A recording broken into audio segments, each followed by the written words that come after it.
ಲಕ್ಷ್ಮೀಪುರಂ ಎಂಬ ಗ್ರಾಮದಲ್ಲಿ ರಾಮಯ್ಯ, ವಿಜಯ ಎಂಬ ದಂಪತಿಗಳಿದ್ರು.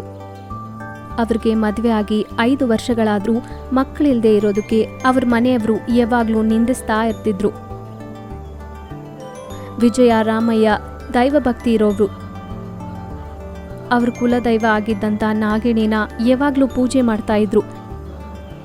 ಹೀಗಿದ್ದಾಗ ಹುತ್ತು ಹತ್ರ ಹೋಗಿ ಭಕ್ತಿಯಿಂದ ಪೂಜೆ ಮಾಡೋದ್ರಿಂದ ನಾಗಿಣಿ ವೀರಶಕ್ತಿಗೆ ಮೆಚ್ಚಿ ಅವರಿಗೆ ದರ್ಶನ ಕೊಟ್ಟು ಒಂದು ಮಗುನ ವರವಾಗಿ ಕೊಡುತ್ತೆ. ಅವರೆಲ್ಲ ಸಂತೋಷವಾಗಿ ಆ ಮಗುಗೆ ಮಯೂರಿ ಅಂತ ನಾಮಕರಣ ಮಾಡ್ತಾರೆ. ಅಷ್ಟರಲ್ಲಿ ಒಂದು ಸ್ವಾಮೀಜಿ ಅಲ್ಲಿಗೆ ಬರ್ತಾನೆ. ರಾಮಯ್ಯ, ವಿಜಯ ಆ ಸ್ವಾಮಿಗೆ ನಮಸ್ಕಾರ ಮಾಡ್ತಾರೆ. ನಾವಿಬ್ರು ಧರ್ಮಾತ್ಮರು ಆಗಿರೋದ್ರಿಂದ ನಿಮಗೆ ನಾಗಿಣಿ ದರ್ಶನ ಲಭಿಸಿ ಆ ನಾಗಿಣಿ ಅಂಶ ಮಗುಗೆ ಅಪ್ಪ ಅಮ್ಮ ಆದ್ರಿ. ಆದರೆ ಒಂದು ವಿಷಯ ನೆನ್ಪಿಟ್ಕೊಳ್ಳಿ, ಈ ಮಗುಗೆ 18 ವರ್ಷಗಳು ಆಗೋ ತನಕ ಹುಷಾರಾಗಿ ಕಾಪಾಡಬೇಕು. ಯಾಕೆಂದರೆ ಕ್ಷುದ್ರ ಶಕ್ತಿನ ಕೋರ್ಕೊಂಡವರು ಆ ಮಗುನ ಬಲಿ ಕೊಟ್ಟು ಶಕ್ತಿನ ಹೊಂದೋಕೆ ಪ್ರಯತ್ನಿಸ್ತಾರೆ. ಅದಕ್ಕೆ ಹುಷಾರಾಗಿರಿ ಅಂತ ಹೇಳಿ ಅಲ್ಲಿಂದ ಹೊರಟೋಗ್ತಾನೆ. ಒಂದು ದಿನ ಭೈರವಿ ಎಂಬ ಮಾಂತ್ರಿಕಳು ಪೂಜೆ ಮಾಡ್ತಾ ಇರ್ತಾಳೆ. ಅಷ್ಟರಲ್ಲಿ ಒಂದು ಕಾಂತಿ ಹೊರಗಡೆ ಬಂದು, ಭೈರವಿ, ನಿನ್ನ ಶಕ್ತಿ ಬೆಳಿಬೇಕು ಅಂದರೆ ನಾಗಿಣಿ ಅಂಶದಿಂದ ಹುಟ್ಟಿದ ಮಗುನ ನನಗೆ ಈ ದಿನ ಸಮರ್ಪಿಸು.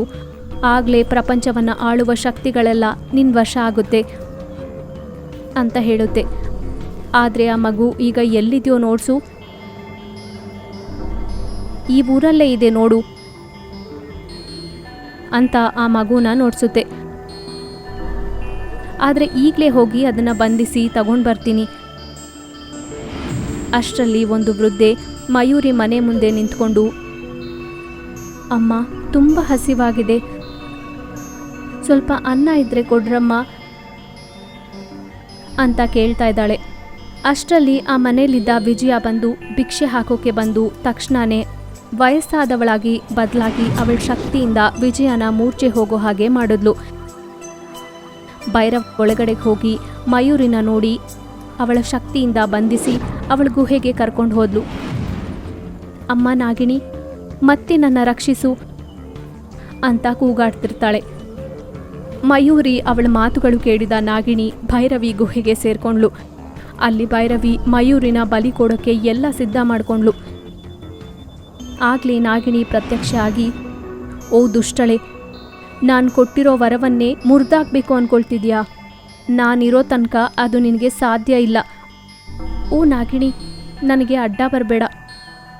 ಈ ಒಂದು ಬಲಿಯಿಂದ ನಾನು ವಿಜಯಳು ಆಗ್ತೀನಿ ಅಂತ ಮಯೂರಿನ ಸಾಯಿಸೋಕ್ಕೆ ಹೋಗ್ತಿದ್ದಾಗ ನಾಗಿಣಿ ಭೈರವಿನ ಕೋಪವಾಗಿ ನೋಡಿದ್ಲು.